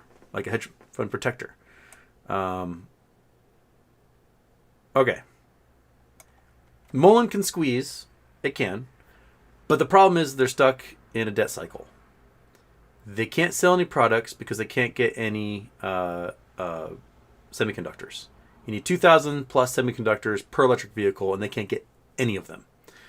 The tech they have can be licensed to other companies, but so far hasn't been. They have no product. They're losing money like crazy. their fundamentals are so bad, it might counteract an actual squeeze in the company because, again, they're stuck in a debt cycle where they've got to issue more shares to make more money to survive, and they have to issue more shares to make more money to survive. So they themselves are diluting their own company. That's my problem with Mullen. I don't see them surviving this downturn. I honestly think even if they do squeeze and the price goes nuts for a couple of days and goes up, they don't have anything that would suggest that they're a viable company in the long term. They're blowing through money like crazy. They can't make anything because of the semiconductor shortage. And if you don't have a product to sell and you're blowing through all of your capital and you have to issue more shares to get enough money to survive, then you are hammering your own stock price down and you're fulfilling the destiny of these short hedge funds. I don't think Mullen is the best long-term play out of the companies that are shorted out there. I don't. I just don't see them as I don't see them as the legit play. I think there are other companies better suited to invest money in that can have a squeeze potential and have the ability to survive an economic downturn that we're facing. And ultimately, I think Mullen's going to get picked over for their tech. That those folks are going to, divvy up the goods. And they're going to get them at auction for cheap, and that's where they're going to be. They have 2 test vehicles made, and they have no hope of building anything in the near future. Because if you're a semiconductor maker, are you going to send your semiconductors to a company that's never really produced anything, or are you going to send them to Ford, right? That's your big corporation that's been buying stuff from you for years. That's where it's going to go. It's going to go to Ford, like a GM or whatever. It's not going to go to the electric car company you never heard of. So that's their big problem. So I don't really cover them much beyond they can do a little squeeze, but I don't think it's going to be anywhere close to a squeeze like what GME would face, what BBig can face, what Redbox will face. I just think they're below the also rans personally. I don't see them as a very viable company to begin with. Captain Rhino, you said I made an NFT of your episode 158. Set up your GameStop wallet so I can send it to you. Okay. World's shortest episode. Okay.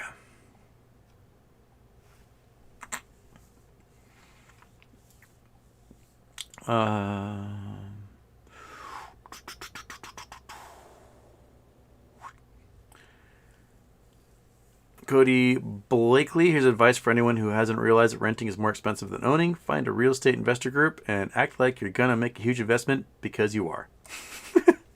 Yeah. I think there should be a law, and every nation on earth should have this law, that if you want to buy a house and your prospective mortgage is lower than your current rent, you are automatically qualified. I don't care what your credit score is. I don't care how much debt you have. If you've proven you can pay your rent at this level, you should be able to automatically qualify for a mortgage at a lower level. Easy peasy, lemon squeezy. That should be an automatic qualification. It's silly to keep people trapped in rentals, not being able to save up money to buy a house because they don't qualify when they're paying more in rent than the person who buys a house pays. That's just silly to me. Like, what? If you can make $3,000 a month in rent, why can't you be approved for a $1,500 a month mortgage? It's just stupid that you can't. And if anybody who's a member of Congress is watching this right now, pass a law that automatically approves people for mortgages that cost less than their rent. Boom. The most popular person ever.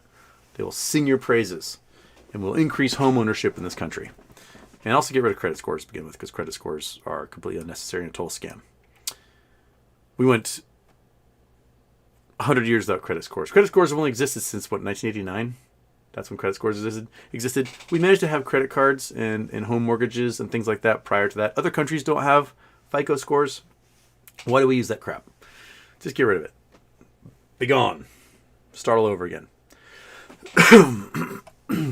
Oh, my voice is still not recovered from my short COVID stint. I can just feel the tickle in my throat at all times.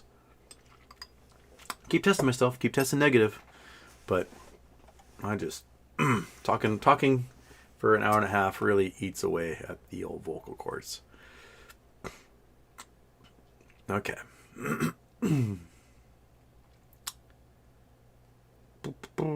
Bill Collins, Jimmy not having debt right now is huge. Huge. Being able to not have debt, still have like $1 billion of cash on hand, entering into a recession like this is like the best place you can be.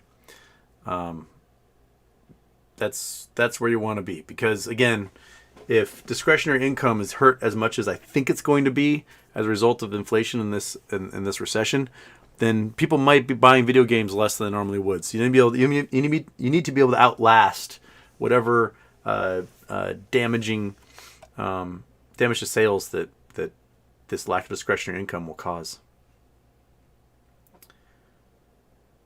Okay.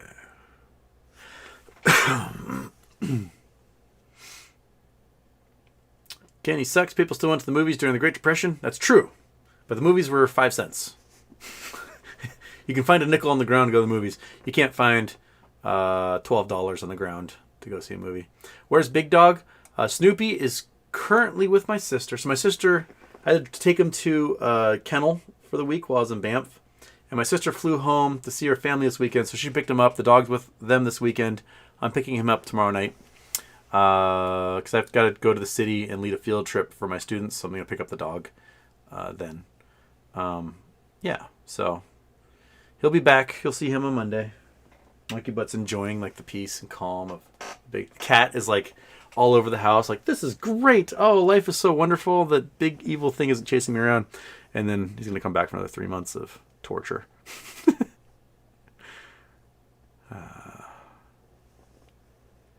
Okay.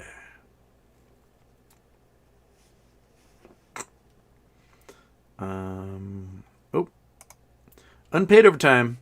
What about licensing the landlords this way? If they don't fix the water heater, they lose the license. Yeah. There are, in most states, there are laws about repairs that if there's something that's, regular use, pipe breaks, water heater breaks, no heat, whatever, that you can withhold rent until it's repaired. And I also think like the raising of rents is kind of bullshit in most cases because their mortgage didn't go up. The cost of maintenance didn't go up, but they're just going to arbitrarily raise your rent $500 a month. What, did you get $500 a month more out of the house? No.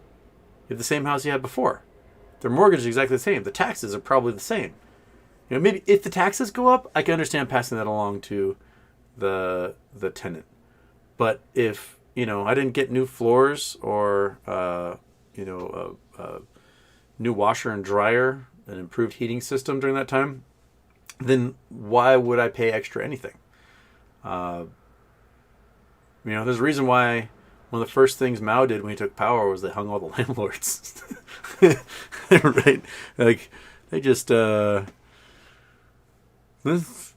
easy target. And there are now land companies that own 30,000, 40,000, 100,000 homes across the United States or Canada that rent out like crazy and have giant slums. In certain states, they're allowed to charge back rent.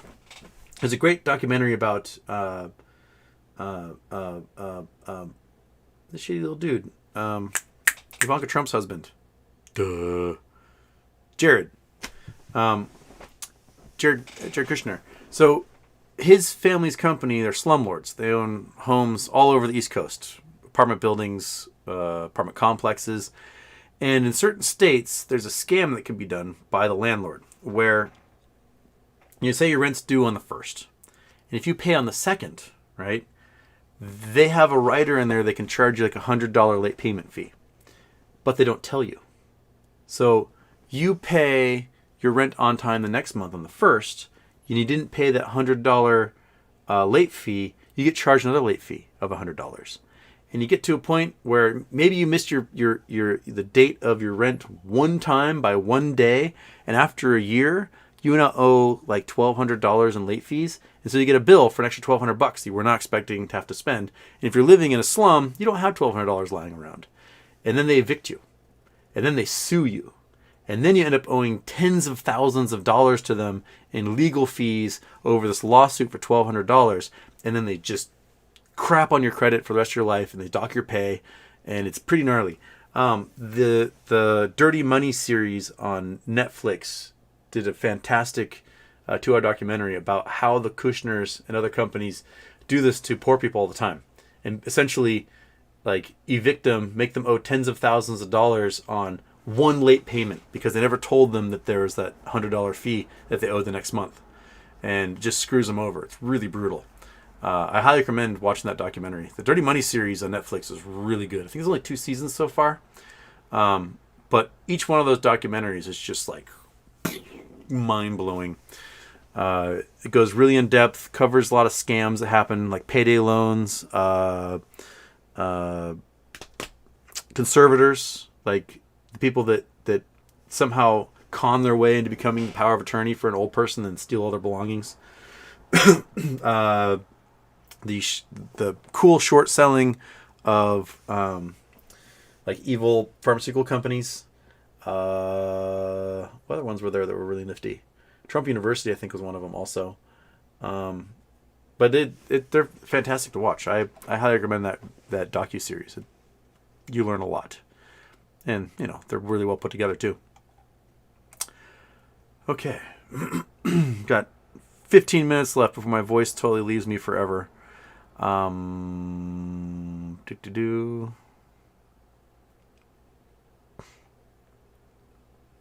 right. Where are we? Peter Joy 931. Good idea about sinking boats for insurance. Thanks for the advice. Make sure you have a friend do it for you so that you're, you can be like, I don't know. I was at the movies. I don't know. I got their ticket for the movie theater. I was not there sinking my boat. It must have been somebody else.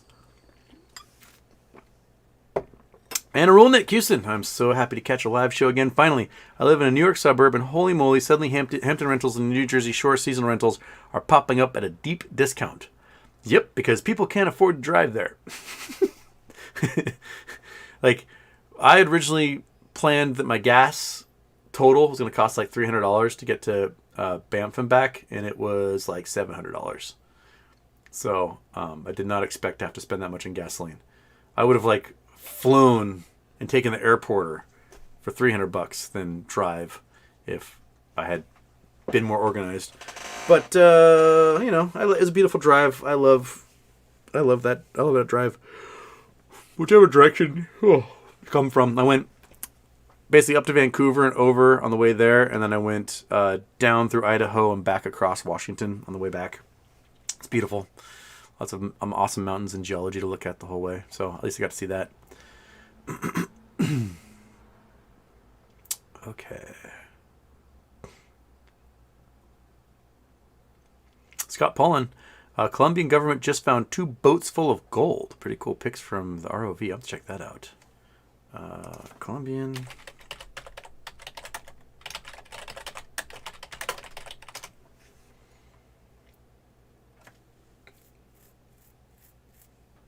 These shipwrecks? Spanish galleons? Oh, yeah. Whoops, you guys can't see. Here we go. Probably all sung by privateers. Give me pictures, not just one picture. Give me more pictures.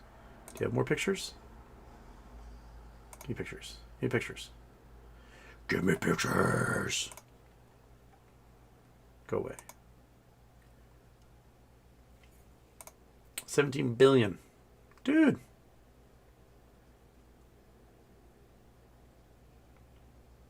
All right. So if you don't know your history, sorry, I'm staring off at detritus in the ocean floor. If you don't know your history, Spain and England were enemies. There were lots of English-Spanish wars throughout the years, mostly fought by their navies. And Spain was plundering South America for gold, and taking that gold back to Spain to pay for their further conquests and to the treasury. And England realized, hey, we've got a big-ass military, and we can pay all these privateers, these pirates, and basically put a bounty on these Spanish galleons. And so these Spanish galleons would try to leave Colombia through the Caribbean and then just face an armada of British boats and pirates, and they get sunk. And then the pirates would be rewarded and whatnot. There is likely hundreds of billions of dollars in gold at the bottom of the Atlantic and Caribbean Oceans that were sunk by the British Navy and the privateers. There was one that was thought to have, it might be this one, I don't know, that sunk in like 20,000 feet of water, that was found by a private company. A private company made the announcement they found the ship, and then Spain, Colombia, all sued, claiming ownership of that ship, despite international law saying that if it is in those waters, the international waters, it's whoever finds it. It's their salvage. And that was several years ago, and they've been battling over that ever since. I wonder if this is the one, and they finally reached an agreement with Colombia or something over it. But they didn't want to announce where they had found it because they knew that the navies of either country would try to go reclaim the billions of dollars in gold.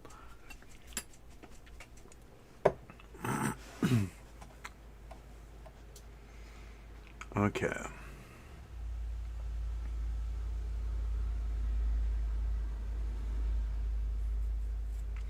LeBeau Luke, Houston, why are people always bragging the market cap argument to how high a short squeeze can go? I think it's complete nonsense. Yeah, the price of the stock is going to be dependent upon what people are willing to sell for it when it has to be purchased. That's it. That the argument being made by these hedge funds right now is that they created so many synthetic shares, there's no way they'll be able to pay for any of it. It's just too much. We made so much liability that we just can't cover these costs. That's bullcrap. All you've done is made it worse. So stop making it worse for yourself and close your positions and get it over with. Because you have to do it eventually. So you may as well.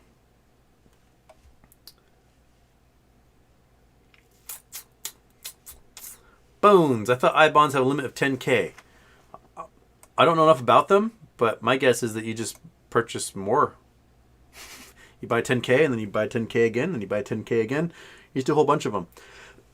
If you're a rich person with a bank account, what your bank does is this crazy array system of they put your money into like 100 accounts because each account is insured for $250,000, and then all those accounts spiderweb into your regular account and your checking card or whatever, and so that you can have all that money spread out and not, have too much in one account that if the bank goes under, you're not insured for it anymore. So if you talk to a private banker, I'm sure they can work that stuff out for you.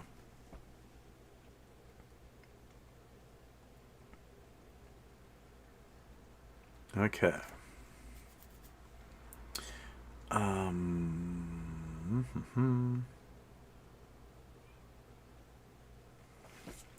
Pickles Penne Houston, how do we get to MOAS if hedge funds can use ETFs like XRT for infinite liquidity to short GME? Hope you're feeling better. I mean, if you're shorting an ETF, you are in a desperate situation. Because there's only so many shares in the ETF, right? There's only like, 6 million shares? Maybe not even that much of GME in XRT. So, and to get to those 6 million shares, you have to short tens of millions of XRTs. Because there's only partial shares in each one of those things. So, if you are at the point where you're taking an ETF and you're peeling out, fractions of a share of GME, you got to do that 50,000 times to get 20 shares to sell, you are in deep doo-doo. And there comes a point when you might not have the liquidity to get your hands on something like XRT to short. And then what? That's what we're waiting for. We're waiting for the point when the shit's the fan enough that Bitcoin drops, assets under management drops, bonds drop, profits are down for companies, etc. That they just get liquidated anyway. Even if they have nothing, even if GME has nothing to do with that, they get liquidated because their assets are garbage. And the minute they get liquidated, they no longer have access to any little tricks of the trade they use. They can't do default swaps. They can't do debt swaps. They can't short XRT. They just lose access to everything as Jesus take the wheel, and their positions start getting closed, which means the ETFs that owe on get closed, the shorts, excuse me, the shares that owe get closed, and then they cease to exist. It's happening with Tiger. It's happening with Melvin. It's happening with a couple other smaller funds right now. They're closing. They just know that this is a battle they can't win. They've tried using the trickery as much as possible, but they cease to be. And that's the end of it for them. Okay, I'm going to scroll the end here. If I missed chats, I'm so sorry. My voice just can't do all of them, so I'll get down here towards the bottom. I'll try to at least do one of the more recent ones here. Guitar stuff. Houston. Feels like we are worse off than the bottom of 2008, minus the foreclosure and major one-day crash. How much would you have to make in MOAS to survive the coming downturn? I mean, I still think if you've got millions, you're going to survive it. Especially since you can buy the dip with that millions and get a whole bunch of blue chips at rock bottom prices, and then you're going to double or triple your money in the end within a few short years. As far as spending cash, things might get a lot cheaper all of a sudden when the downturn happens. Housing will be cheaper. Gas will be much cheaper. You'll be able to buy boats cheap, cars cheap, because people will be selling stuff to survive or being forced to sell because the banks are, seizing or repoing or foreclosing. And that's the thing we might have going for us, is that there actually might be discounts available, especially if you got cash on hand and you can buy stuff for cash at auction. Then you can get some really great stuff for really cheap. Construction will drop significantly, which means the price per square foot to build will go down. So if you want to build a dream home, it's going to be much cheaper a year from now than it is right now. Materials are going to drop in price as well because there'll be less construction. Commercial real estate prices are going to drop precipitously. So if you want to get a storefront or an office, you're going to be paying pennies on the dollar for it, because not only is the commercial real estate market collapsing because people are working from home, but because businesses are going to go out of work, or out of business. So there's more fronts are going to open up. So I think MOAS money will go a long way, and I'm not too worried about that personally. There may be inflation due to the printing that takes place, but at the same time, people are going to be spending a lot less. So there's going to be competition in that supply and demand curve for customers. Just like Anna Rolnick was pointing out, that Hamptons and Jersey Shore rentals are steep discounts right now because people are not vacationing like they were planning on. So it's because their discretionary income is evaporating due to inflation. So that's one of the reasons why you raise those interest rates, because if things get more expensive, people stop spending. If they stop spending, prices come down. And it's a cruel way to do it, but it's how we had to do it in the 1980s when we had just gnarly inflation. We had interest rates in 20%. So we don't want to be there. We don't want to ever have to have interest rates that high again, but sometimes it's the Band-Aid you got to rip off to do.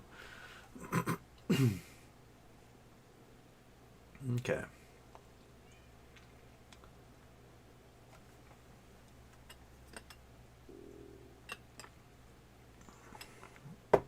Okay, one more here. And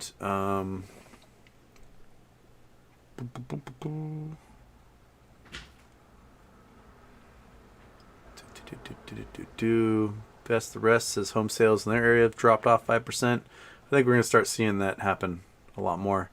And then as people's homes go underwater, they're going to stop paying their mortgages, or there'll be balloon payments on adjustable rate mortgages they have, and oh well. John B. So I invested in some hydrogen PEM companies and solar EV companies. All were up 15% in 2020. Now take 50% falling. What's happened to the alternative energy sector? Supply chain. If you can't get rare earths to make solar panels, then you can't sell solar panels. If you can't get them shipped from China, then you have no product that you can sell to people. So I think it's big time supply chain issues happening, mostly because we're so reliant upon China to make everything and China to produce rare earth elements and for market that a lot of the tech that we've grown dependent upon just can't get produced. So, yeah. Yeah. CCC, there's no such thing as centrifugal force. Oh no, Houston. Centripetal, dude. Centripetal. I said centrifugal because that's the word people know growing up. I also said centripetal. So, meh. Okay. Yeah, that's it for me today. I don't have much voice left. I've spent it all yelling at people over loud music at this thing in Banff, and that's the one part of me that has not recovered from COVID yet, is the throat. And every morning I am like an even octave lower than I am now. It is just inaudible, and I'm just like so purge time in the shower every morning. Avoid it if you can. Don't get it. Anyway, I'll see you guys on Monday. I don't know if I'll have time to do any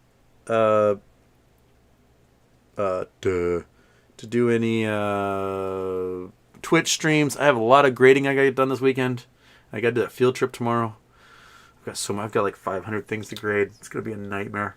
I would have normally been grading it all week, but I was at Banff instead, so I wasn't grading it. So probably not any Twitch streams, but I'll see you guys on Monday at least for a regular show. And yeah. So, yeah, I'll see you guys on Monday. Cool? Cool. And one of these. Bing.